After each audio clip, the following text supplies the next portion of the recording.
Bonjour à toutes et à tous et bienvenue à ce plateau télé du Salon Sian, le salon des industries du Grand Sud. On est ensemble pour un nouveau plateau avec cette fois le thème des besoins en sous-traitance dans l'industrie de défense, une question que se pose le cluster Primus. Et pour en discuter, je suis avec trois intervenants. Messieurs, bonjour. Bonjour. Bonjour. Bonjour. Olivier Trelka, vous êtes attaché de l'industrie de défense en région Occitanie. Vous êtes rattaché au sein de la DGA, la Direction Générale de l'Armement. Absolument. À vos côtés, nous avons Laurent Latorce, président d'Erod et vice-président du Cluster Primus. Bonjour Laurent. Bonjour Martin. Erod, c'est une société spécialisée dans l'ingénierie des systèmes industriels. Vous êtes également intégrateur, 30 collaborateurs pour 3 millions d'euros de chiffre d'affaires. Vous êtes la PME de notre plateau ce matin. Et à vos côtés, de l'autre côté, nous avons Vincent Brunet. Bonjour Vincent. Bonjour. Vous êtes justement directeur général de la société Sphérea Test et Services. Sphérea qui fait des bancs de tests pour l'aviation civile mais également pour la défense. Vous êtes basé à Toulouse, votre groupe compte 700 salariés. Vous représentez les ETI dans ce plateau.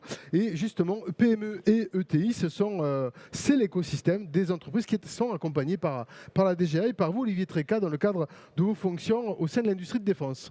Absolument. Alors, donc moi, j'appartiens à la direction de l'industrie de défense au sein de la DGA. Je rappelle que la DGA a une vocation, celle d'équiper nos forces qui doivent ensuite réaliser leur mission et préparer l'avenir. Et ce travail se fait naturellement en lien avec le monde des entreprises privées, donc que nous appelons la base industrielle et technologique de défense. C'est à peu près 4000 entreprises en France. Et l'action de la DID, donc la direction de l'industrie de défense, c'est bien d'orienter, de soutenir et d'accompagner l'ensemble de ces entreprises. Quel est l'écosystème en région Occitanie, celui que vous accompagnez? Ça représente à peu près combien d'entreprises? Ça représente environ 10% de ces 4000, à peu près un peu plus de 400 entreprises en région. Et aujourd'hui, quelles sont les problématiques que vous accompagnez justement pour ce secteur-là? Alors aujourd'hui, les problématiques que l'on accompagne, elles sont finalement assez transverses du monde industriel, puisque l'essentiel des entreprises de la BITD sont des entreprises duales, c'est-à-dire qui ont à la fois des activités civiles et des activités militaires. Les problématiques majeures aujourd'hui sont celles, notamment dans le cadre du développement ou de la mise en place d'une économie de guerre qui a été annoncée par le président en juin 2022. C'est celle de la performance industrielle, se préparer à avoir des entreprises en capacité d'augmenter leur capacité de production et de soutien. Donc là, on est vraiment sur le sujet de comment on accompagne ces entreprises pour les amener à développer leur capacité industrielle. Mais quand on parle des capacités industrielles, on parle aussi du problème de recrutement. Ce n'est pas le tout d'investir dans de nouveaux moyens, il faut aussi des hommes et des femmes pour les mettre en œuvre. Et puis un sujet majeur compte tenu du contexte géopolitique actuel, qui est celui de la sécurité et de la résilience de ces entreprises, tant sur le plan cyber que sur le plan de la sécurité physique des entreprises. Très bien, 3 sujets qu'on va voir à présent avec 2 témoignages d'entreprises. On va commencer avec vous, Vincent. Donc je rappelle que vous êtes le directeur général de Sphérea. Justement, Olivier Trelka a parlé un petit peu des problématiques, notamment de montée en charge, notamment dans le cadre de ce plan de défense qui a été voulu au niveau de l'État. Comment ça se traduit pour votre entreprise? Sphérea, concrètement, c'est plus de 10% de croissance chaque année depuis 3 ans. Et on se remet à peine aujourd'hui encore du Covid et de son lot de difficultés comme les pertes de compétences, pénurie de composants, inflation des prix. Voilà, donc il faut savoir répondre à nos marchés qui vont très très bien. Donc on a cette chance-là sur l'aéronautique et la défense. Il faut être rapide, il faut être agile. Donc pour ça, on a quand même des grands donneurs d'ordre qui nous accompagnent. On a cette chance-là avec des systèmes de financement qui nous permettent de couvrir l'ensemble du fonds de roulement dont on a besoin pour croître. En même temps, il nous demande aussi d'être très performants, d'avoir une excellence opérationnelle au point, tout en conservant quand même une certaine agilité. C'est-à-dire que, je peux vous donner un exemple, je ne vais pas citer le nom du client, mais il nous clairement nous disait, aujourd'hui pour l'instant je ne viens pas chercher un délai chez vous, je ne viens pas chercher un prix, je viens chercher bien sûr une qualité, mais encore on peut être aujourd'hui un peu indulgent, mais on cherche surtout une agilité, c'est-à-dire de vraiment vous adapter à nos besoins du moment qui forcément parfois ne sont pas très clairs. Donc on vous demande aussi d'être avec nous sur de l'ingénierie et être capable de faire la charnière aussi avec les petites entreprises qui vous accompagnent. Donc il faut savoir donc à la fois être performant, excellent opérationnellement, tout en étant agile et en assurant une certaine croissance de 10% par an. Voilà. Donc il faut faire un sacré grand écart, on va dire. Le contexte a changé depuis le Covid. Et vous l'avez souligné également, il y a des problèmes de compétences puisque certains personnels sont partis et que maintenant il faut former les nouveaux. Oui, absolument. Et en plus, alors spécifiquement dans le marché de la défense, en tout cas pour Sphéréa, on a eu des difficultés à recruter puisque ce marché-là, jusqu'à présent, c'est en train de changer un petit peu, n'attirait pas forcément les jeunes et puis beaucoup d'autres marchés et d'autres industries attiraient des talents en particulier. Voilà, donc on a connu ça pendant environ 2 ans, ces difficultés-là. Et aujourd'hui, il y a un regain, un peu, en tout cas on le vit comme ça nous, chez nous, peut-être du fait, je sais pas, du contexte. Aussi des technologies qui sont embarquées pour la défense, avec l'IA, avec la cyber. Voilà, donc on a un peu moins de difficultés aujourd'hui pour recruter. Et puis on s'est associé aussi à pas mal d'entreprises pour faire des recrutements un peu plus larges que ce qu'on pouvait faire auparavant. Et puis dernièrement, on a fait appel depuis environ 1 an et demi aussi au corps des armées pour certaines personnes en tout cas qui vont en retraite, de recruter ces personnes-là, de les former. Et bon, pour nous, c'est beaucoup plus facile en tout cas de les garder sur le long terme qui est absolument nécessaire pour ces marchés. Voilà. Alors, on va revenir dans quelques instants sur la montée en charge, notamment le plan de charge, mais puisqu'on a posé la question des compétences, je me tourne vers Laurent Latorce, dont je rappelle que vous avez une double casquette aujourd'hui, puisque vous êtes à la fois le président d'Aerod Technologies, vous êtes également le vice-président du cluster Primus. Donc, premier focus au niveau du cluster Primus, est-ce que vous vous retrouvez bien dans les problématiques qui ont été présentées par vos voisins de table ? Oui, tout à fait, Martin. On a créé le cluster il y a plus de 10 ans pour déjà créer cette chaîne de valeur complémentaire entre des TPE, des PME, des ETI, des grands groupes. Et grâce au soutien de la DGA, de mettre tout ça en musique. Parce qu'aujourd'hui, une entreprise, ce n'est pas Sphéréa, ce n'est pas Aerod Technologies, c'est l'association qu'on peut faire ensemble pour gagner des projets, d'être plus agile ensemble et de réindustrialiser la France. Au sein d'Aerod Technologies, on est un acteur de la réindustrialisation en France.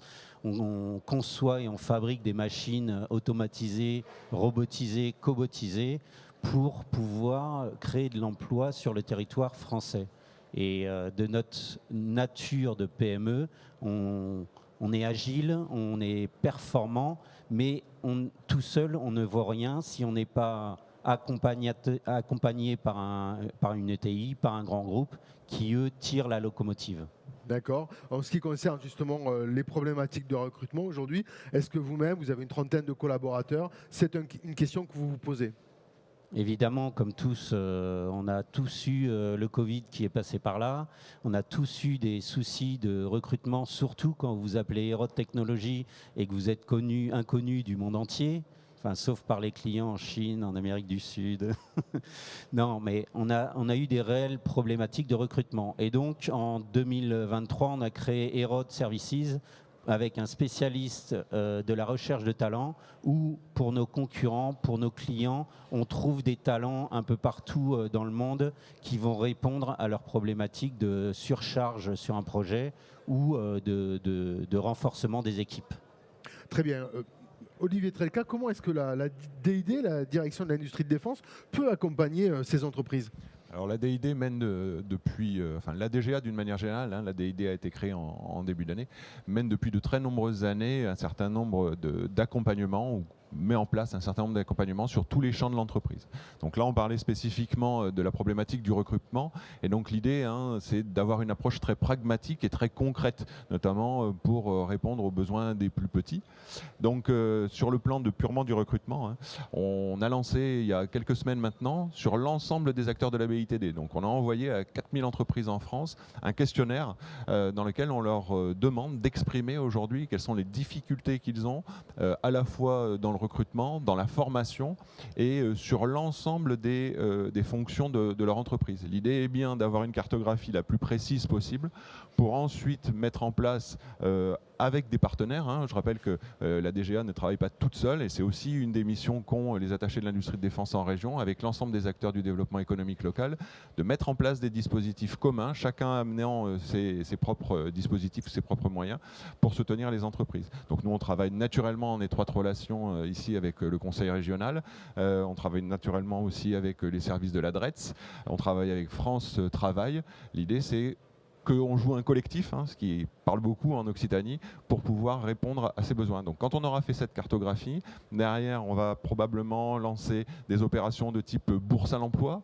On a lancé en mars de cette année une première édition d'un e-forum, tout était dématérialisé, les entreprises s'y inscrivaient, présenter leur offre et finalement via Internet ou via les réseaux échanger avec différents candidats. Donc une nouvelle édition va probablement être lancée, enfin même très sûrement être lancée, mais sur la base de cette cartographie qui nous permettra d'avoir une bonne vision de où sont les métiers en tension.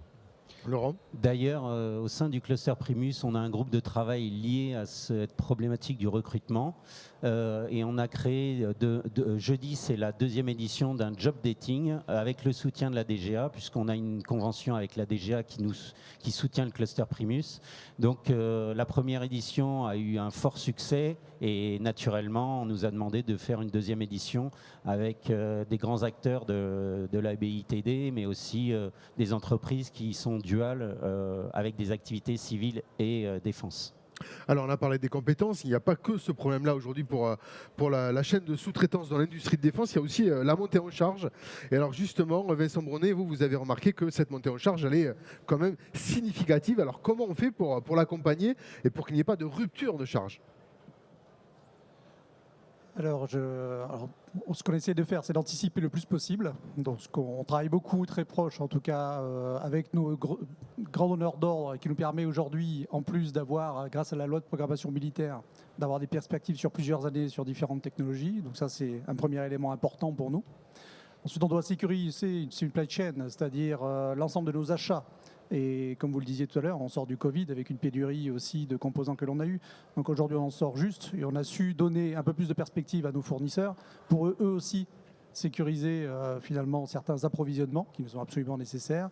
Et parfois, nous, dans la particularité de Sphera, on fait des technologies qui parfois doivent être maintenues sur plusieurs années. On parle de 40 ans. Donc il faut retrouver des composants qui datent depuis au moins les années 80, donc ce qui est difficile.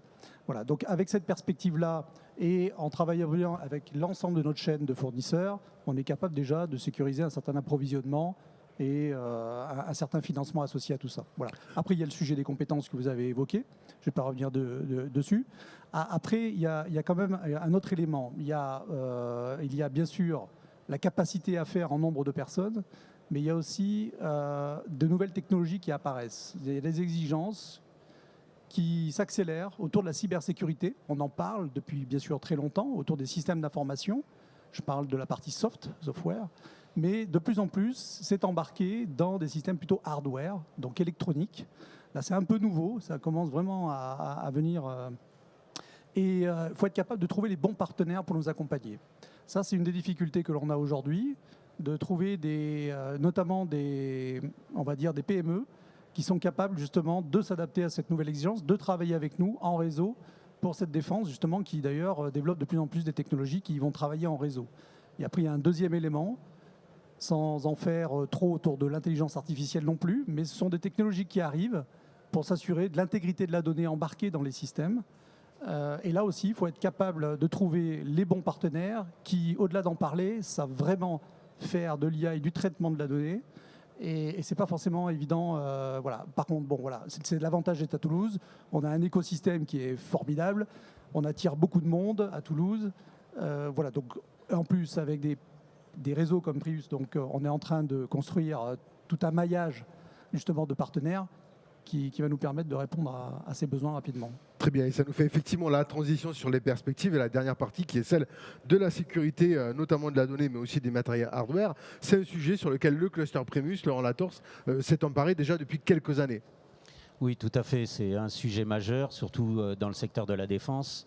On a beaucoup de compétences software et un peu moins en hardware, alors qu'aujourd'hui, on s'aperçoit qu'il y a des composants fabriqués forcément en Asie, avec des portes dérobées et qui donnent accès à des puissances étrangères, bon, sans fantasmer, hein, mais ces portes dérobées existent dans les composants au niveau du composant. Donc, à partir de ce moment-là, il faut avoir des compétences hardware qui maîtrisent le composant et qui puissent mettre des pare-feux, que ce soit software ou hardware, par rapport à ces composants qui sont utilisés.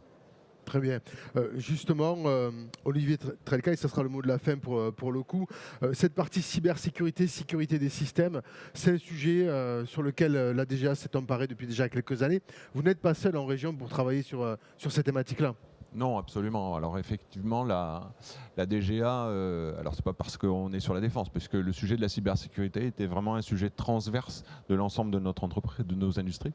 Mais effectivement, en ce qui concerne la mission qui est celle de pérenniser et d'assurer un fonctionnement optimal de l'ensemble de la chaîne de sous-traitance, dont on a des représentants ici, il fallait que le sujet de la sécurité et de la cyber soit maîtrisé. Alors on a initié depuis très longtemps beaucoup d'actions de sensibilisation pour sensibiliser l'ensemble des acteurs de la chaîne, mais il est vrai qu'une réalité, notamment quand on est une PME, le quotidien d'un dirigeant est aussi focusé sur bien d'autres sujets, et ce qui nous a amené à mettre en place un référentiel de maturité cyber aujourd'hui, qu'on a travaillé avec l'ANSSI et qu'on a travaillé aussi en intégrant les exigences NIS 1 puis aujourd'hui NIS 2 de l'Europe, pour faire en sorte que ce socle minimal, on appelle ça le niveau fondamental, soit assuré et soit détenu par les entreprises qui travaillent pour nous. Donc là, il y a quand même un effort important qui a été fait pour éviter aussi qu'il y ait de multiples référentiels qui soient demandés aux entreprises. Il y a un référentiel unique pour les entreprises qui travaillent pour nous et qui est d'ailleurs assez commun avec des référentiels du monde aéronautique, pour que ces entreprises qui veulent travailler pour nous doivent se justifier de ce niveau-là. Et puis, bien entendu, on travaille avec l'ensemble des acteurs régionaux qui développent ces compétences pour faire en sorte que les entreprises en région puissent disposer des moyens nécessaires. Très bien. Laurent, pour conclure peut-être rapidement. Oui, aussi, sur cette problématique-là, on a créé au sein de Primus un groupe de travail. On a des entreprises qui se sont associées pour répondre à ce socle de niveau 1 et qui l'ont diffusé au sein des TPE-PME qui sont la population la plus dure à convaincre, parce que quand on est chef d'entreprise, on a beaucoup de choses à penser et la cybersécurité se rajoute à tout ça. Ah oui, Olivier Trelka, vous confirmez qu'il faut aussi veiller à la cybersécurité de vos sous-traitants. Oui, absolument. Voilà, mais ils sont déjà bien en route et voilà, c'est déjà la cyber, elle commence à faire en tout cas pas mal de progrès dans n'importe quelle industrie aujourd'hui. Voilà. Et ce qui est important là-dedans, ce sera la qualité de la donnée, l'intégrité de cette donnée-là, notamment avec des systèmes d'intelligence artificielle encore qui arrivent de plus en plus, dont il faudra bien se méfier et être capable de tester et valider avant d'en faire un bon usage. Très bien, bien messieurs, on prendra le pouls de l'industrie de défense en région dans les années à venir avec un nouveau plateau télé du CIAN. Merci encore pour vos explications. Merci à vous.